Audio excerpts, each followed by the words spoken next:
Yo, it's Captain coming at you with a Tears of the Kingdom Adventure Journal number 29. Number 29, because it's 29th time I've played Tears of the Kingdom. You'd think I'd be farther. Somebody asked me how long we'd been playing the game, and I was like, well, it's probably like 3 real hours a game session, but like four to five, honestly, the game's turned on. But just, I mean, think about it. That's like 30 times 3 is 90 with like the game on being 120 to 150. You're like, oh my God. So because I'm on the second town. What we did today, what we did today, into the volcano, we jumped into Death Mountain, and by the end of it, we ended up at the Fire Temple. That was the whole play session. Although it's not, you wouldn't think of it as very much. We might actually get a short video today. Wouldn't that be something? Probably need it. But yeah, it's really that. Like, we left this last time we saw the story. We had went to Goron Town and figured out all the bad stuff, and the rock roast was corrupting everybody, right? And we found out Yonobo, our friend from Breath of the Wild, was causing the problems. That he was like the one running the mining company doing the rock roast. And then he's like, no, no, no, we need it for her. She wants us to do it. And you're like, what? And you find out it's Zelda. And you're like, what? But she's like spooky Zelda. You never see her face. And then she's got a mind control mask on Yonobo, and we break him out of it. I talked about all this in the last one. We break him out of it, and then he's like, but we have to make sure Zelma's safe. And we look up on Death Mountain, and she's up there, and we go chase her down, and then she summons a monster. She summons like a crater dragon to try to kill us, and we kill it, and then Yonobo's like, oh no, she might be hurt in the mountain. We gotta jump in, and he just jumps in, and that's where we left. That's where we started. That's where we started today, and we're like, I don't think Yonobo's very smart.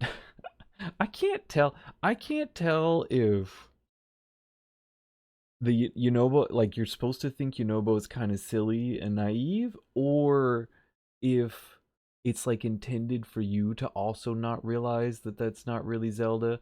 Like, maybe they expect you're like 5 years old or something. I'm actually not entirely sure, but since I'm not 5 years old, it is quite it confirmed. It is quite obvious that this isn't Zelda. Like, and even more as we go on, we'll see that this really there's something going on.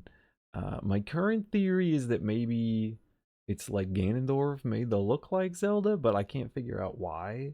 My other thought is like Zelda took that turn into an evil dragon deal, and somehow Zelda's evil now, but like that also doesn't make sense.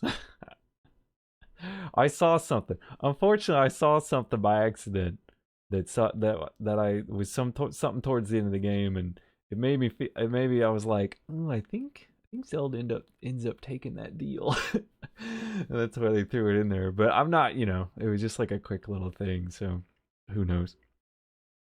But Yunobo's like, we gotta save Zelda, and so he runs in there. And the end of it, by the time we get to the end of the story, when we catch up to Fire Temple, we see her again, and and he's like, should I talk about it now, or should I do it chronologically? Goodness. No, we can talk about it now. By the end of it, because it's just like a story section. All the middle is gameplay. By the end of it, you end up in the Fire Temple, and you see her again, and she walks into the Fire Temple, and Yunobo's like, oh, there she is. We gotta make sure she's okay. And then she walks into like what is presumably the boss room, and she stands in the boss section where all the spooky rocks are, and then they have the gloom energy, and they all float up to the ceiling and merge together. Very reminiscent of like Ganon stuck in the ceiling in Breath of the Wild, as it's like glowing up there. And Yunobo's like, oh no, the rock sucked her up and trapped her. And I'm like, dude, Dude, she clearly used dark evil energy to float herself up there. She was not, she's not trapped. So I don't know. She keeps, she just keeps doing things that we see even throughout the Zelda series. We see Ganondorf do, or Ganon do, or just the main antagonist, like summoning the boss, um, using the dark powers to do things and turn around. It's like go up to the ceiling, like in Breath of the Wild. Walk in, disappear, and summon the dragon. Like in. I mean, that goes. What's that? Is that? Does it go all the way back to Ocarina of Time, or is it like Twilight Princess where you see him do that? I think you see him do it a lot in Twilight Princess. But it's not even him in Twilight. I guess it's like half the time Xant in Twilight Princess. I'd have to really think in my mind where I know, but I see that like walking into the smoke, like leaving Link and being like, "You missed me. Deal with this," right? And then the monster appears. Anyways, that was last time. That scene. But this one, that up to the ceiling was this one, and it was like, "Oh, we got to do this whole thing," and now we got to do the, and obviously the next bit is to do the fire temple and check it all. I can talk about that a little bit more when we get there, because the fire temple's entrance was fantastic, and that what, screw chronologically. We're just gonna talk about whatever I want to talk. Because I think that was the highlight of today. It was a gameplay section, really. We had those like that little bit of story at the end, because I'm really trying to follow the story with this playthrough, as opposed to just go everywhere and get lost like in Breath of the Wild. And people have said that, like, I've heard criticism of Tears of the Kingdom is that it feels like more linear, like you're kind of punished for not following the story. And I just won't notice that, because I made a choice to follow the story, because I needed the game to be a little bit smaller scope, so that so I wasn't literally playing it for 10 years because I would have because we had a whole play session, and I got from jumping into the volcano to the fire temple. It's not that much game. Right? I'm just slow. Like, I just get distracted to do all these fun things, and I think that's the point of the game. So I think the game actually benefits from trying to be more linear with it, because it'll naturally pull you away from the linearity. So the coolest thing we saw today was the fire temple showing up and being there and just appearing in the game section. And I loved it. It's like, maybe we should do a little bit more of a lead in. I think I should, because you'll get the full majesty of the fire temple. So you jump into the volcano, right? You follow Bronobo in, and you get this awesome sequence, because Death Mountain is now a hole to the depths. And I will say that the depths are probably my favorite part of Tears of the Kingdom. They advertised the Sky Islands and all that stuff. They never told you about the depths, and so it was kind of a surprise to me. And I have loved it. I have always loved being down there. I want to be down there more often. It always feels new and fresh and exciting. It feels like a new game. Sometimes when I'm on the top, pieces can feel like, oh, I've done this. This is like my 500-hour playthrough in Breath of the Wild. But the depths is always, it's always exciting, and it never gets old to me to like throw a light bulb.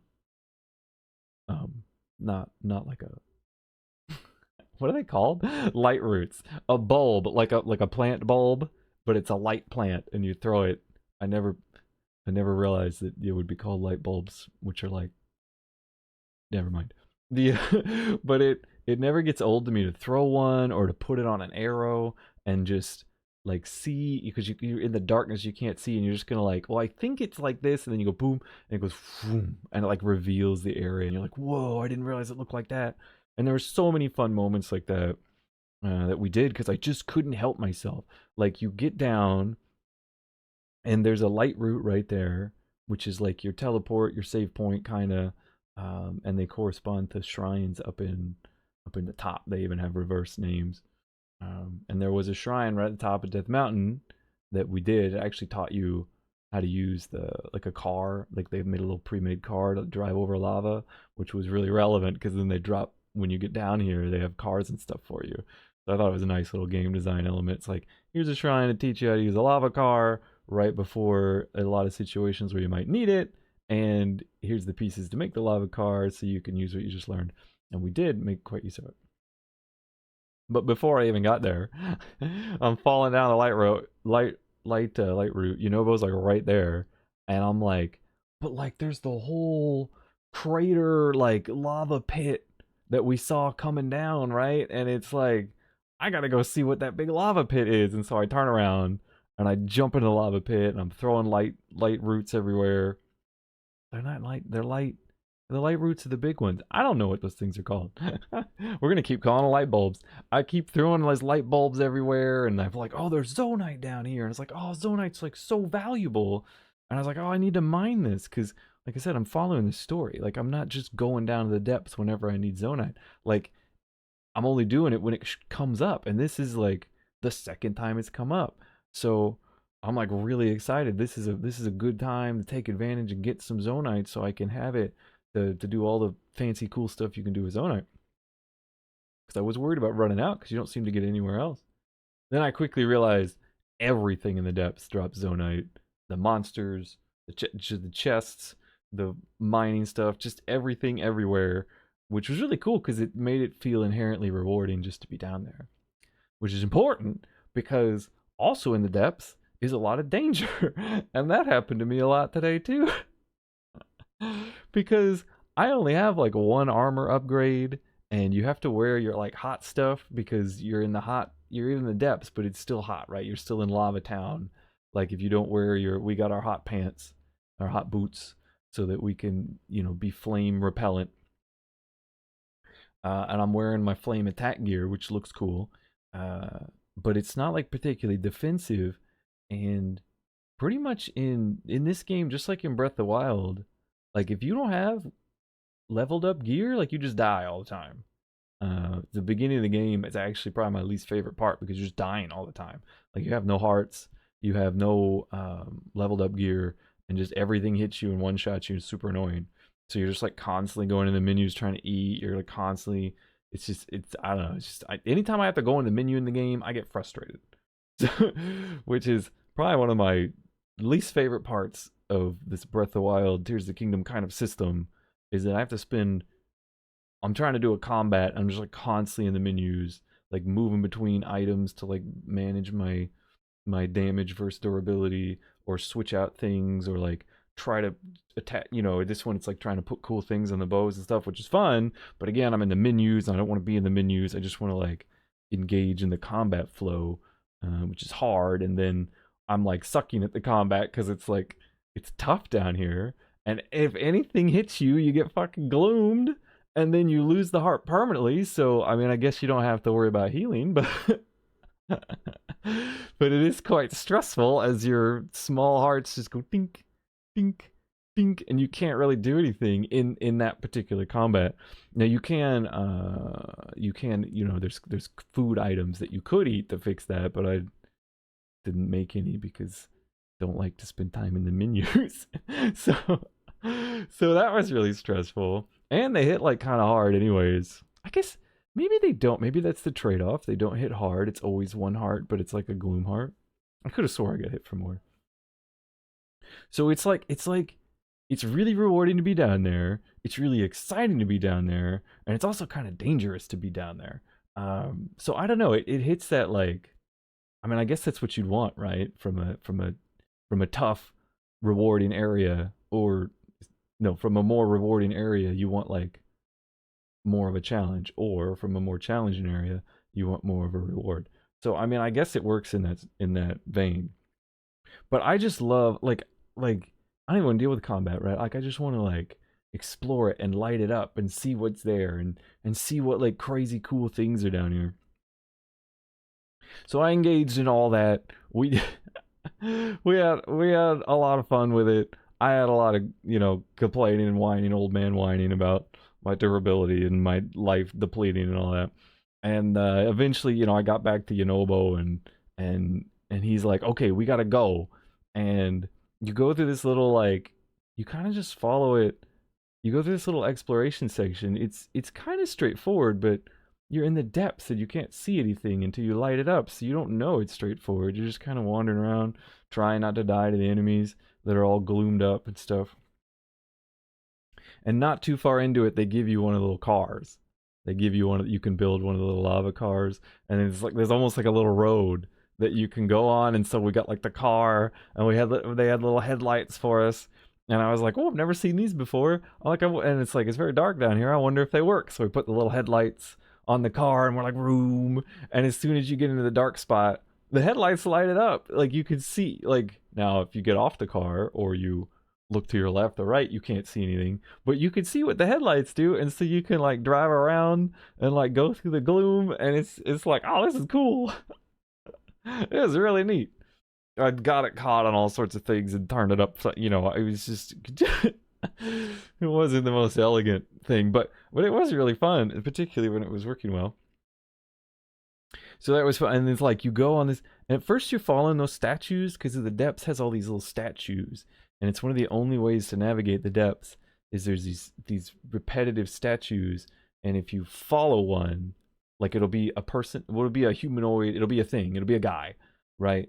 You know, maybe it'll be like a Goron-esque guy, maybe it'll be a lizard-esque guy, maybe it'll just be like a person, but they're always facing a direction, and then if you follow that direction, you'll end up at another statue that looks the same, and you can keep doing that, and you follow these statues, and they'll take you places. You know, usually like mines or important zonai things. So I thought when there was one right there when we came in, they were like coming out of the lava. They were like really, it was really cool. It's like, oh, this is neat. And I thought we would follow them, and we did follow them for a while. And then at one point, one of them like points you right off a cliff, and I was like, wait a second, let me light this up. And it's like, boom, just into the lava. And I'm like, well, I ain't following that guy. And I tried to shoot some arrows and light up across the chasm because it was like a lava chasm, and there was that you could follow him, you just had to go across the chasm. But I couldn't see the next one, and so I'm like, and the quest marker is telling you because you hear a mysterious voice that leads you to the temple when you get down there, right? And it's telling me over there. It's like so far we're lining up with the statues, and then all of a sudden this statue tells me to jump off the cliff, and the voice is over here. So I was like, I guess I'm not gonna follow the statues anymore, and I'll try to follow this little road that they made. And I drove my car up there, and then there was like there's like way too many enemies, and I was already stressed from doing poorly at the combat already. So I kind of like there's like this little play space where you could get on a mine cart and go, and it had like this little path that you could do, and you can have Yunobo break all the blocks for you, and you'd end up like going up the path to the fire temple. I didn't do that. I ran to the light route because there's one off to the side. I had to sneak past some enemies on my car. And I ran to the light route to clear all my gloom hearts out, and then I ate some meat to heal up. And then I was like, and it lit up the area. I was like, oh, this whole area is just full of enemies. And I was like, wait. And there was like a lava pool, right, that you were going around. Like if you followed that play space I just talked about, you would go around the light pool and then like up the steps, right? And I was like, well, you could just drive the car over the lava. Like I brought this car with me this whole way. I was like, I can't deal with these enemies. I'm stressed out. And I just like drove over the lava in between everything. There was like a chest in there. It was fun. So I feel like I kind of skipped what I was supposed to do in a playthrough where I'm doing more of like what you're supposed to do. But whatever. We got there, and then the story comes up again. But what I love about this is this intro to the Fire Temple, because my whole thing with Breath of the Wild was I love all this. I just want it to swing back a little bit towards regular Zelda and give me weapons I care about, items I care about, and dungeons. Like, don't take the shrines away. Love the shrines, but give me also dungeons. And the example of this was Ganon's castle. Like, what does an open world dungeon look like? Well, I think it looks like Ganon's castle. It was definitely dungeon-esque. You definitely got into it and had tricks and traps and hard enemies and puzzles to solve, but like it was in the world. It was integrated to the world. It wasn't like you just walk up to it and now you start the dungeon, which to be fair, it's kind of how the fire temple worked. But but you know what I mean? It didn't feel like a little play space that was over here at the end of a path. The Ganon's castle was like you could come up on different sides, you could come at it from anywhere because it did live in the open world. And I haven't fully explored the fire temple, but what I will say is it looks like that. And it is like in the open world, it's in the depths, right? It's not like its own little thing, and then you just kind of walk up these steps. You see, you finally get up this hill and you can see the fire temple in the distance. It's huge. And then you walk up the steps, like the steps to the temple, and then the map switches. Your little mini map, the name comes up and says you're in the temple, and your mini map switches, and you pull up your map, and instead of seeing the world map, you see the dungeon map. And it's like, oh, it's so cool. This is what I wanted. This is Zelda is happening. And it like had all these floors you could go there. There's all these like you look up and there's all these mine carts everywhere, and there's walls, right? Like it feels like a real place in the real world, and it is absolutely fantastic. And I thought, like, Captain, you said, like, Captain, you already did a dungeon. Why are you so excited? We did the Wind Dungeon, the Wind Temple. They're temples in this game. We did the Wind Temple.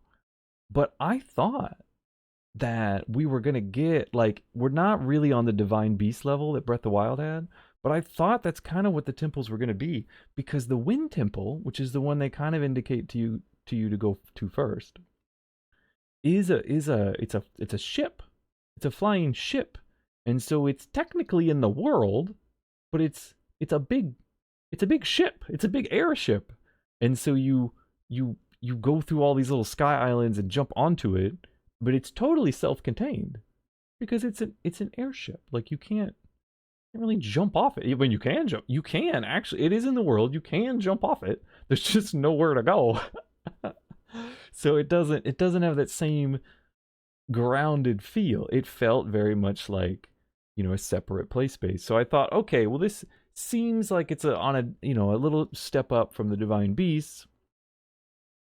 But really, it just seems like a step up from the Divine Beast. It doesn't really feel like that open world dungeon that Ganon's Castle did. But I haven't done Fire Temple, but coming up to it and seeing it, sitting there and getting into it and experiencing it and seeing the dungeon map flip over and seeing how it's kind of just sitting in the world, it feels like Ganon's Castle.